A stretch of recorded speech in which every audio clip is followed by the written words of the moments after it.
All right. Hey. So we are doing a hair and chew. No, hair and chat. A hair and chat. Hair and chat. We have nothing to eat. So I'm doing Janelle's hair. Yeah. Tomorrow she has her maternity shoot. And, we have our Valentine's Day dinner coming up this week. So I got conditioner in my hair, trying to make it right. Trying to get it together. Conditioner is always the way to go. It is. It really is. At least for us black women. And all the naturals. All the naturals.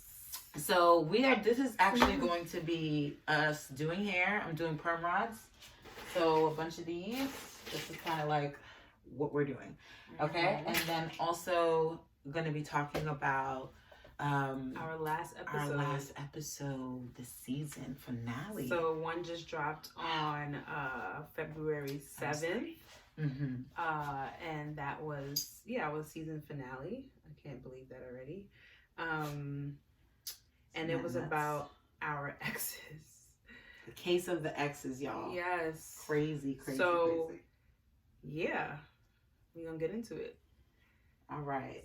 So, Janelle, you start about what your thoughts were for Case of the Exes, the episode. So, I feel like Trey definitely was able to speak more about this topic. Well, not that she was able to, but she did speak more about this topic because she was coming out of a situation, or I keep on saying situation because it wasn't a situation. It was a long, intentional relationship. It wasn't like she just dropped into it. Dad, we can't see your face. My bad. Let's see. But, I mean, do what you gotta do. So, yeah, so I know she had a lot to say about that, and I definitely talked about my ex as well, or a few of my exes. Unfortunately, I have a lot. But so for her, I'll start off my opinion for her. I was so proud that she was opening up about something that was extremely hard for her. And mad vulnerable, extremely vulnerable. Yeah. And just a couple of years ago, her focus was to be more vulnerable. Yeah. And so that was definitely a demonstration of her doing what she said she would do. And so, for Trey, she was in this relationship for a long time. So I don't want you guys to think that just because you saw me crying in the episode meant it happened yesterday in that episode. It happened time ago. It's just a matter of I was finally opening up to share it. Yeah.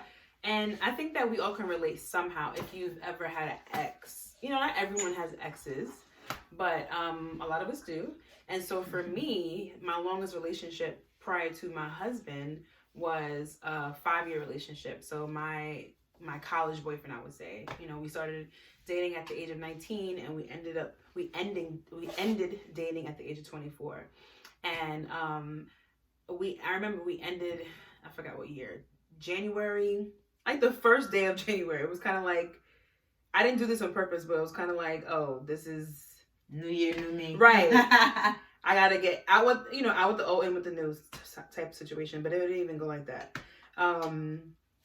So it was January 1st, 2009. But I think the time that, when we actually finally stopped talking to each other, for real, was July, or maybe even a little bit after that, July 2009, because it just took a long time for us to actually move on. And that's so real because it happens.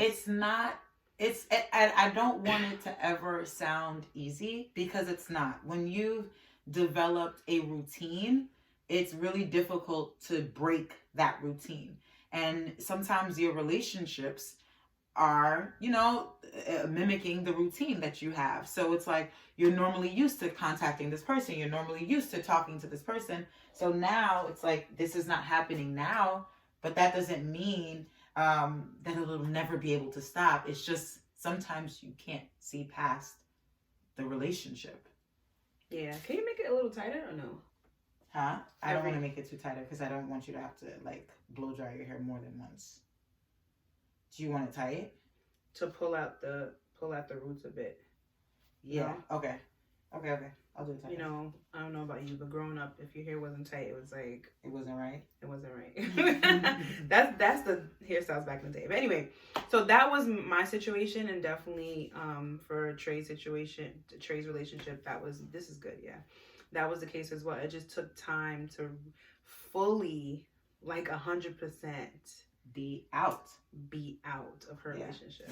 Yeah. And for me, I was a bit younger, and it was a shorter relationship. For Trey and her ex, it was harder because their lives were so. I don't know how much you want me to say or you want to say. I'll stop you. Okay. Their lives were so intertwined. Yeah, and I think that's also that's a big thing. That's a big part of the story, I think. Yeah, I think it's really important to mention how interlocked a relationship can get, and it not necessarily be the healthy interlocking. You know what I mean? Like, there is an interwovenness, yes, that gets to that you get to experience when you are married, but then when you're not, and it becomes this codependent relationship, it has this undertaking that can seem like so large in magnitude, and it is simply a relationship. And I'm not trying to diminish the relationship or any relationship for that matter, but I do know you're sitting on the phone. Oh, my bad. I do know that at this point, for me in that moment, it was just like, it was, the relationship was my life. The relationship was my identity. The relationship really and truly, I just heard myself say the relationship was my life. And I like mentally went, ugh. But that's exactly what it was. And I feel like sometimes we end up... It was, the soul tie. Like, yes. We were tied. Tied, legit, yeah. And our so we've had a episode about that in season 1. I forgot what episode it was, but it was called Soul Ties. So definitely check that out. And if you want to hear more about that, we would love to talk more about that. But Trey is right. And so do you want me to... So for me, I like to give certain facts because it helps people to understand like how much how much our lives were connected. But I don't know if you want to do that. So yeah, I'll follow your lead. So for me, like I said, 5 years. A lot of our friends were, we had a lot of mutual friends, especially being, in college. I'm always at his school. He's always at my school. We had a business together. I know oh wow! Crazy. Oh wow! What? Did I ever tell you that? Yeah.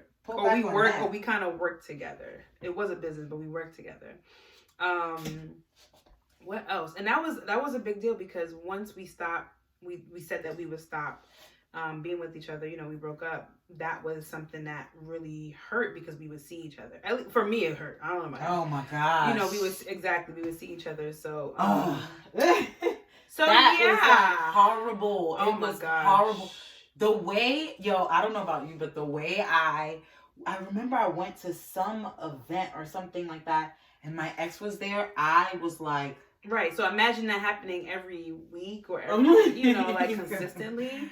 It was crazy. So anyway, but what it took was a lot of intentionality to get out of the relationship and to actually not have the title anymore, but actually not be intertwined with, like, in each other's lives. Yeah. So Trey, she lived with her boyfriend. Yeah, we definitely lived together.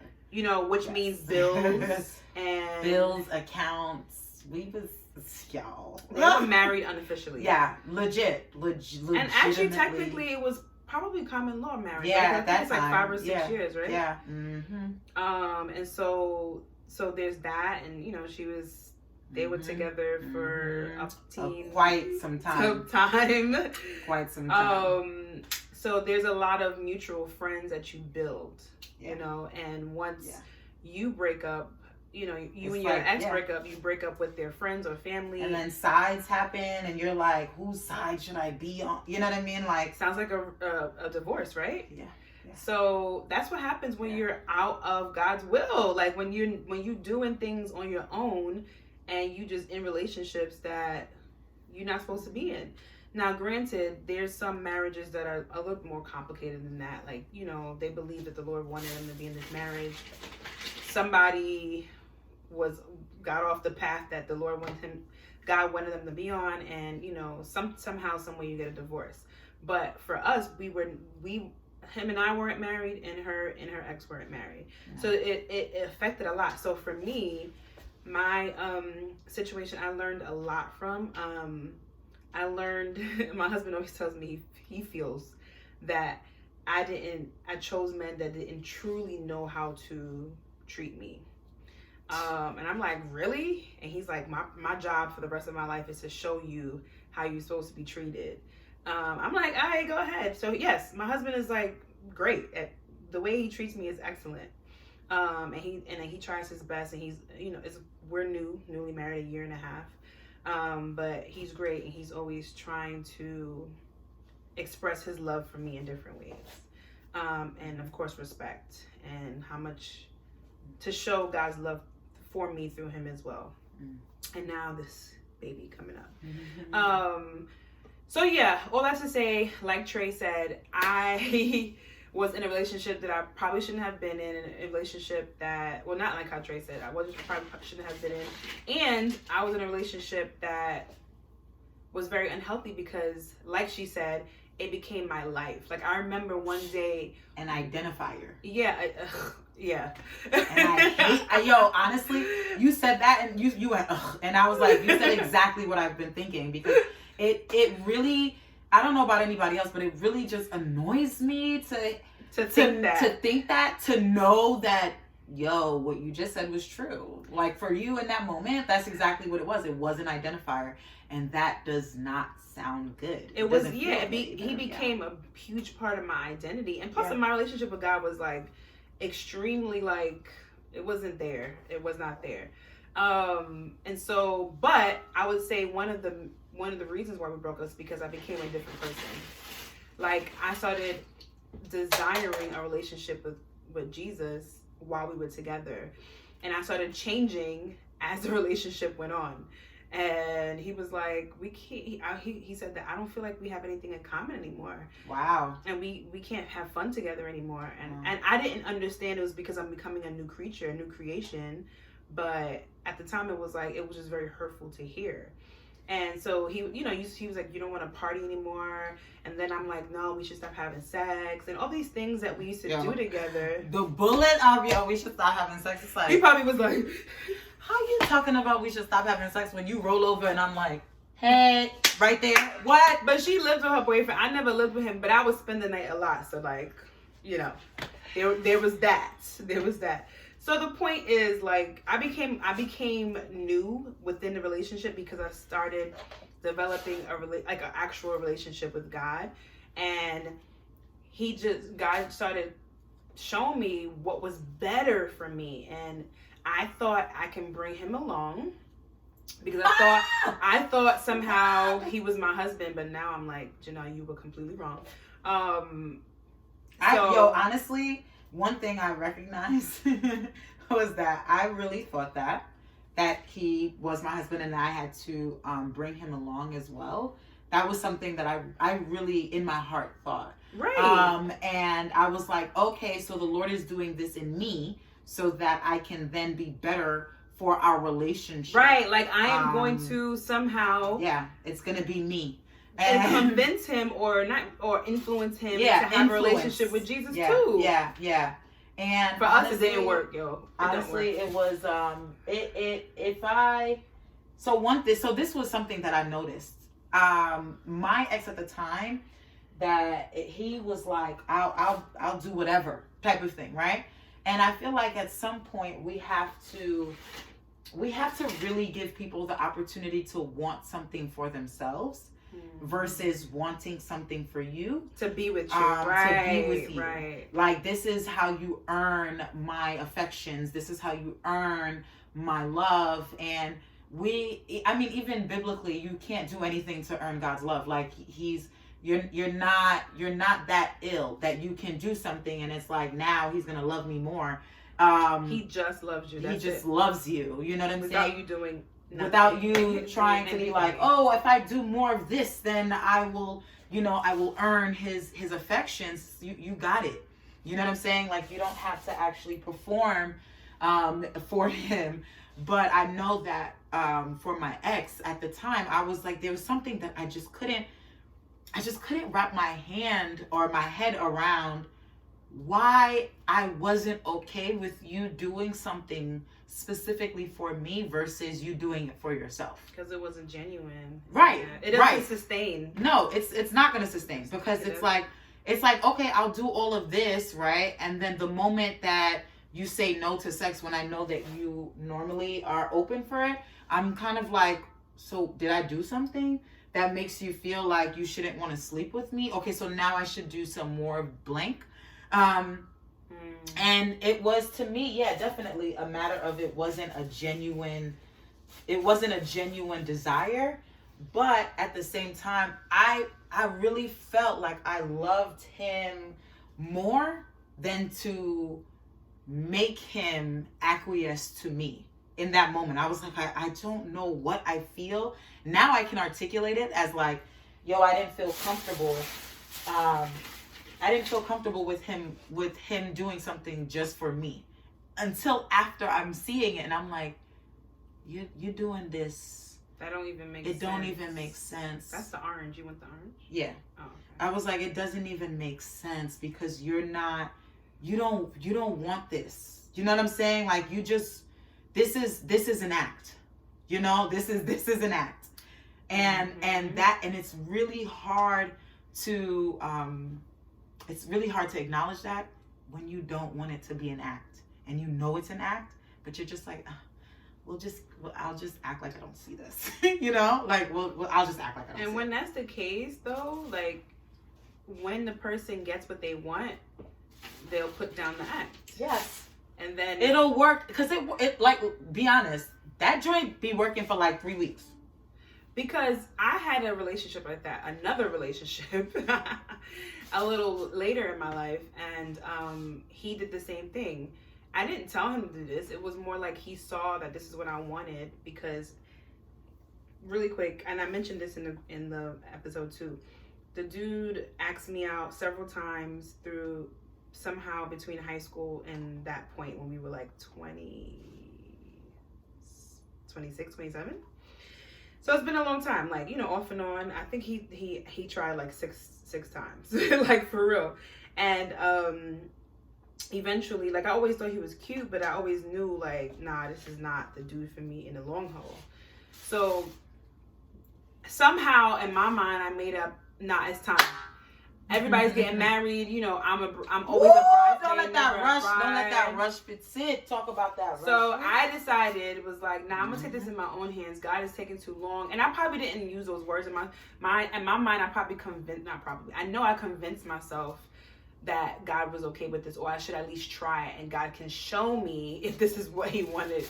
And he clearly showed me that he didn't want it. But anyway, fast forward, he asked me out again. I said, all right, like, we can go on a date. And then eventually we start hanging out so much that he becomes my boyfriend.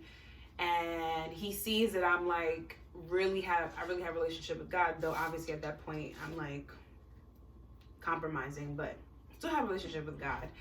See that. Right. But I saw it. Yeah. I definitely saw it. Now that I'm looking back, I saw it.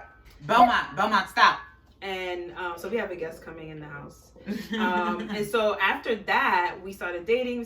He started going to events with me at church, and he even went to this we got a friend here, and her name is Janelle too. We're actually recording. So, but the point is, he started hanging out with my friends more and pretty much doing what I wanted to do, to be around you. Fast forward, he went on this like retreat that I believe that God wanted me. I know for a fact, like, I was supposed to be there. I got rebaptized. It was kind of like a rededication, because the last time I got baptized I was 13, and yeah, I was kind of young, but at this time I was 27, 28, and I was way more serious about my relationship with God. So I got baptized, and he's like, oh, I'm gonna get baptized too. I'm like, okay, so I'm thinking he's serious about this. You know, we could eventually possibly. Yo, I gave my ex I gave my ex a Bible and was like, oh my goodness, he loves Jesus now. He's mine. Hype. Mad hype. Mad hype. Why you said God in a sentence? Nah, bust it wide open. We like jumping leaps and bounds for no reason. God is laughing like, really? Oh, that's how. So anyway, point. What it boiled down to was, oh my gosh, dude was not about that life. So he pretty much got baptized because of that. Well, I don't know. Let's not say that. At the time, maybe he really felt that pull from God, and he wanted to get baptized, because I never really forced him to. I did not force him to. Maybe he felt pressured by just the environment that he was in. Anyway, fast forward.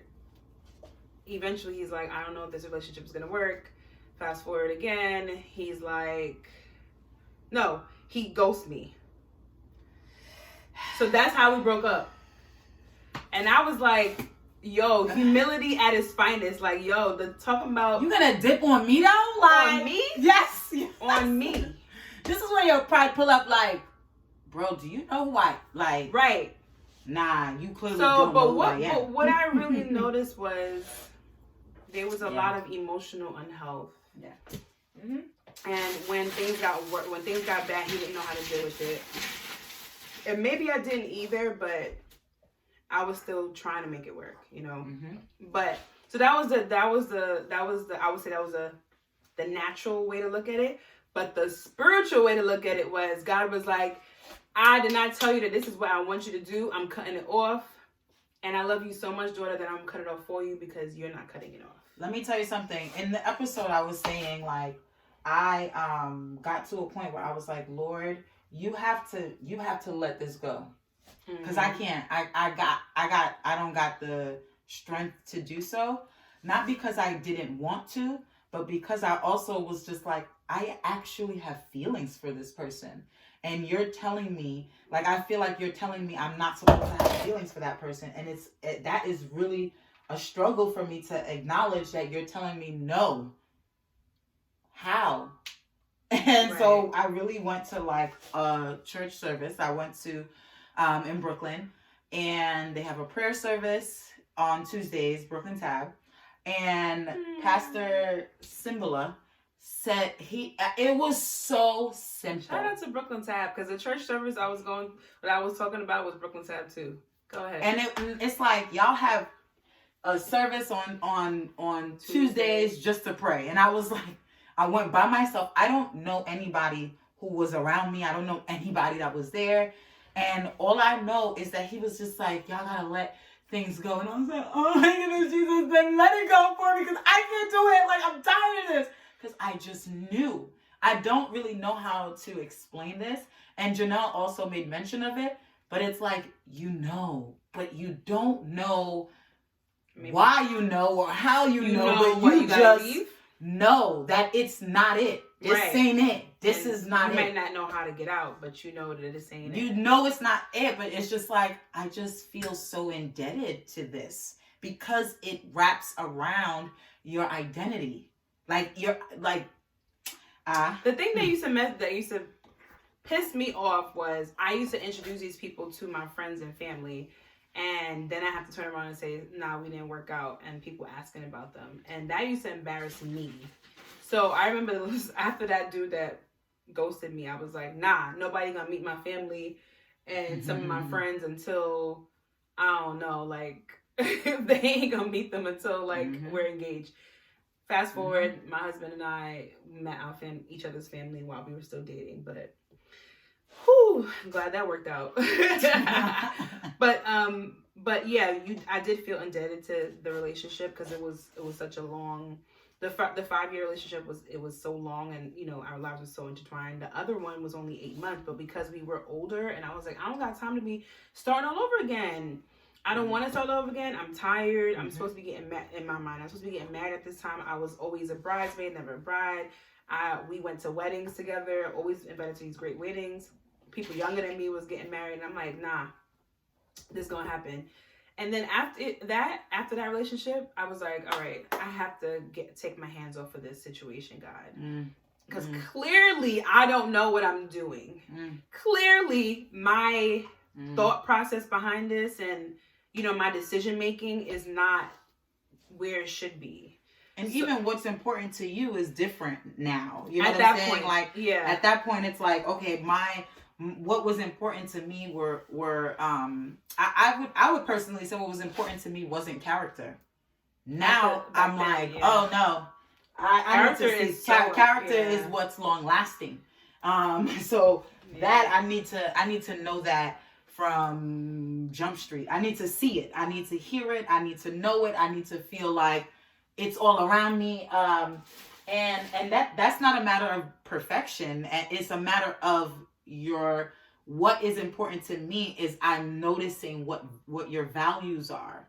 I see that. And are you walking out those values? Like, right. And does Jesus have anything to do with those values? Is he the one that's creating those values for you? Like, where are those values coming from? You know, because some people value other things that personally I don't want anything to do with.